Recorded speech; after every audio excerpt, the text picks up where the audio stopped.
ఒక రకంగా మొత్తం రాజకీయ వర్గాలలోనే వణుకు పుట్టించే విధమైనటువంటి కామెంట్లను నిన్న సుప్రీంకోర్టు చేసింది. నేరం నిరూపించబడితే రాజకీయాల నుంచి 6 ఏళ్ల పాటు వేటు వేస్తున్నారు. అంటే 6 ఏళ్ల పాటు వాళ్ళు రాజకీయాల్లో పోటీ చేయలేరు. ఆ తర్వాత తిరిగి వచ్చి పోటీ చేయొచ్చు, నో ఇష్యూ. అయితే దీన్ని సుప్రీంకోర్టు తప్పు పట్టింది. కేవలం 6 ఏళ్లు మాత్రమే ఎందుకు వేయాలి, శాశ్వత నిషేధం ఎందుకు వేయకూడదు అలాంటి రాజకీయ నేతల మీద?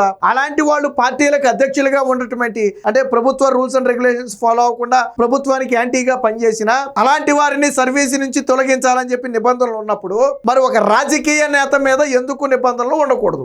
ఈ కామెంట్లోనే నేను సుప్రీంకోర్టు చేయడం జరిగింది. చేయటమే కాదు, దీనికి సంబంధించి అటు ఎన్నికల సంఘానికి ఇటు కేంద్రానికి కూడా నోటీసులు ఇచ్చింది. మరి ఇప్పుడు మనం ఇందులో జగన్మోహన్ రెడ్డి పేరు ఎందుకు వచ్చిందని మీరు అనుకోవచ్చు. వాస్తవానికి కోర్టు చేసిన వ్యాఖ్యలు జగన్మోహన్ రెడ్డిని ఉద్దేశించి కాకపోయినప్పటికీ అవి కరెక్ట్గా సింక్ అయ్యేది జగన్మోహన్ రెడ్డికే.